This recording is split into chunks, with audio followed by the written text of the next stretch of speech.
Before we continue, understand this podcast is for adults only and refers to relationships and activities between adults which are voluntary and consensual. If you or anyone you know is being abused, coerced, or violently aggressed against, please reach out for help to the appropriate authorities.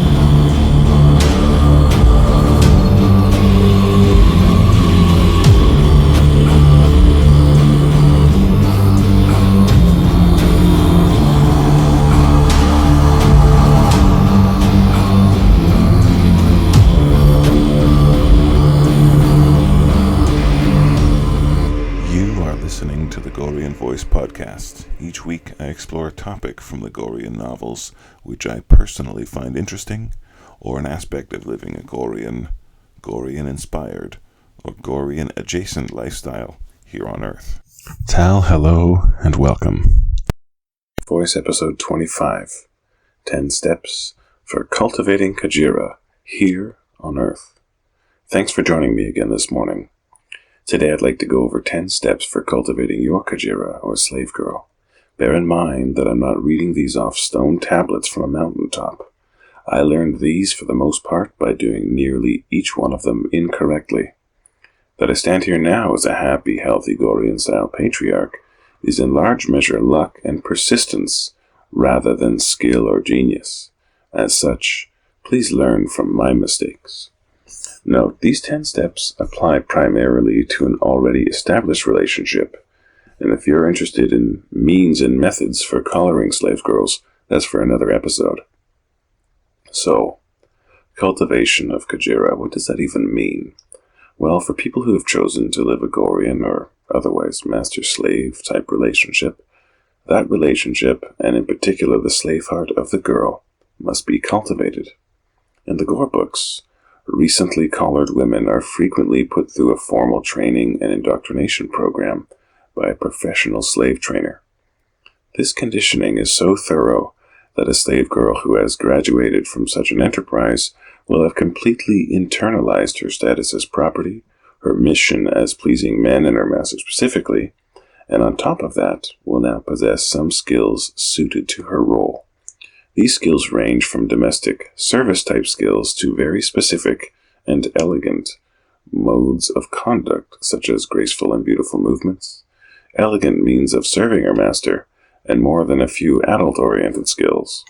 She will have a healthy fear of the lash, will outwardly display a coy but pleasant demeanor, and will respond correctly to some few dozen standardized Gorean commands, such as nadu, bara, belly, bracelets, sheesling, hair, etc. Now, on Earth, well, it's a different story. Aside from Orientalist fantasies about Ottoman harems, the Chinese imperial household, or the okiya or geisha house, there are no such training facilities here on Earth accessible to us. As such, it is generally up to the individual man to train his girl how he likes her to be, and to cultivate within her the attitude he wants to experience, as well as her other attributes. This is just as well, though. If you could import a perfectly trained Kajirae from a Gorean slave training enterprise to your abode on Earth, you'd still have to spend plenty of time training her in your specific ways, and much of her training would be useless as it applies to specific practices that are only present on Gore. So we have to take Earth girls as they are, and cultivate the parts of them that want to be what we want them to be. You'll be happy to know that this is exactly what your woman wants you to do, though she'll rarely if ever say it. So let's cultivate. Step 1. Define the framework of the dynamic. You got to establish clear rules. Lay out explicit expectations, protocols, and rules that you will follow as your Kajirae. Ensure these are consistent with both her desire for deeper submission and your vision of her role. This is an area where it's very easy to misunderstand each other. Considering the following mutual misapprehension. A man asks a woman if she'd like to be his Kajirae or slave girl. In his mind, he pictures a live-in domestic servant and sex kitten who will serve him dinner wearing only her collar and high heels, unlimited blowjobs, and elegant, vivacious, sexy arm candy when he wants to meet up with friends or colleagues. In her mind, she pictures an elaborately prepared BDSM scene in which she is the star, and her every kink is explored for hours at a time in great detail. At the end of this session, the collar comes off and she packs up her things and heads back to her job as a modern, empowered woman, working, as Dolly Parton sings, 9 to 5. It could be the other way around, where he just wants to enjoy her for a while from time to time, and she pictures in her mind being utterly his property 24/7. Either way, as you can see, it's quite easy for people to have two very different ideas of what even the word Kajirae means. So taking the time to hammer out the details is time well spent. This doesn't mean that you show up to a first date with an 18-page contract. It means that when you communicate what you want, you take the time to make absolutely certain that she knows what you want. Lads, this is actually a feature of women, not a bug. If you are clear about what you want her to be to you, women will become that thing. They've been doing it for millennia. And if you're the man she can see herself kneeling for, she'll happily get on board with your program to the letter. As with the remaining 9 steps, I've made plenty of mistakes in this one. Fortunately, as a man, if you're solid, though you may make mistakes on this step, if you are at least honest with yourself with respect to what you want, she'll likely come around. Women happily and joyfully kneel for a man who's flawed but rock solid, rather than for a man who says the right things but is fluid.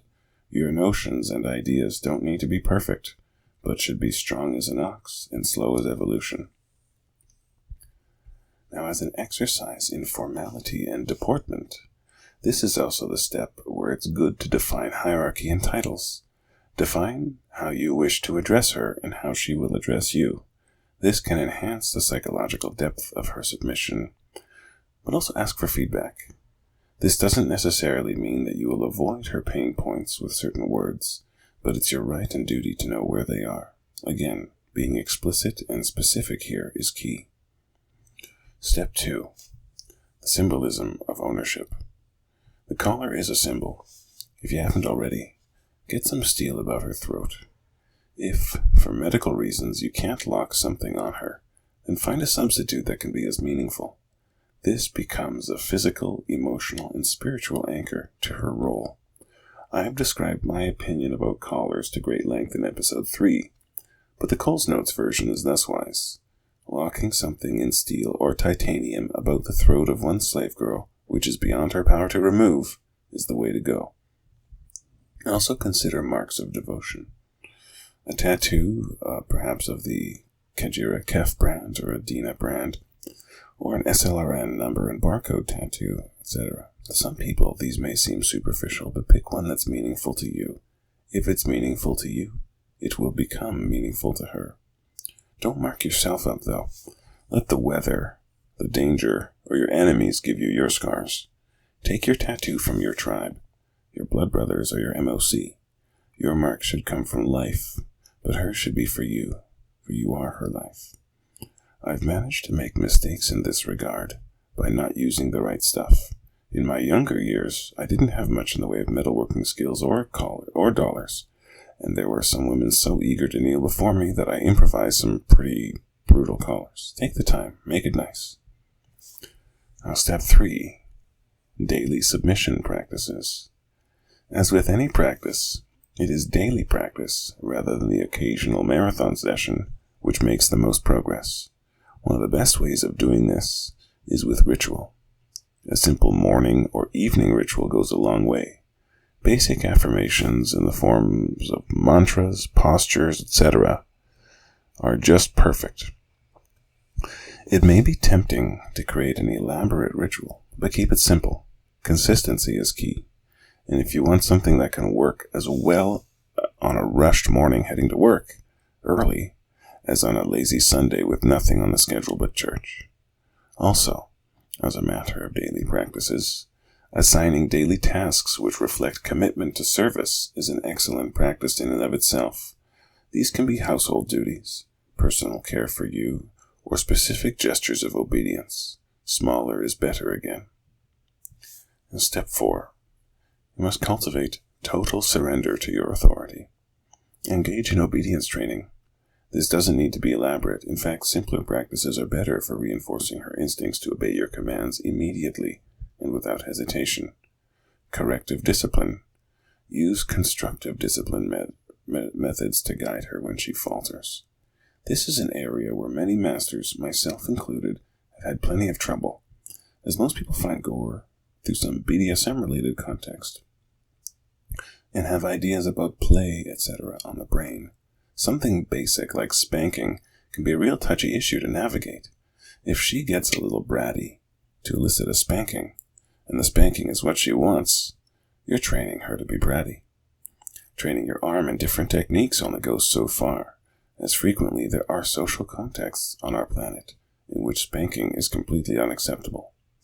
If you choose a more discreet method for correction, such as one of my Deepen forge collars, or if you have some other means at your disposal, I must caution you against making too much use of withdrawal or feigned withdrawal as a means of correction.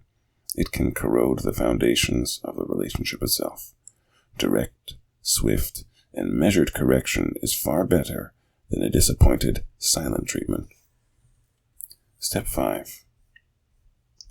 Cultivate her slave identity. There is the matter of behavioral condition. Teach her to adopt speech, posture, and mannerisms that reflect her role. For example, speaking in the third person, or adopting graceful movements. This is one area where the Gorean slave training houses would come in really handy. But consider the advantage to such a blank slate. You get to train your girl exactly as you'd like her to be. There are some areas in which I differ from John Norman's preferences for a woman's behavior, and in these areas I can cultivate my Kajirae to be exactly who I want them to be. Restricting choices, very useful as well. It may sound like evidence of abuse, but the more areas of life in which you restrict her decision-making, the more mental bandwidth of hers you free up to just be the woman she wants to be, which is usually her wanting to be more of a good girl for you. The modern lifestyle can induce decision paralysis in anybody. Defeat it in yourself by staying on mission, pushing irrelevance out of your own view, and cultivating discipline. Defeat it for her by simply removing it and presenting her with a much simpler choice. This is just the master-slave equivalent of the what do you want to eat? I don't know, what do you want to eat? Infinite loop that millions of women go through, losing respect for their man along the way. Don't let that happen. You're going on a vacation. Tell her which outfits to pack. She'll thank you later. Does she have a serious shopping habit? Hang on to her wallet for her. Does she spend a little too much time on screens? Set up screen time restrictions on her devices, with you as the password holder, not her. Or just chain her to the bed with the devices in another room as I do. Step 6. Expand emotional and psychological depth. As you cultivate her, encourage her to express her devotion creatively, such as writing affirmations, painting a journal about her submission, or creating rituals that celebrate her role as your slave girl. Let her be genuinely emotionally vulnerable with you. Foster her trust by allowing her to be open about her fears, desires, and struggles within the dynamic. On the one hand, you could use these fears and struggles to construct the perfect prison for her. On the other hand, you can nurture the desires and struggles to help her become more. In fact, she wants you to do both. She does not want to roam free. She wants to be captive in a beautiful walled garden that challenges her and makes her grow into exactly the cultivated flower you want her to be. Step 7.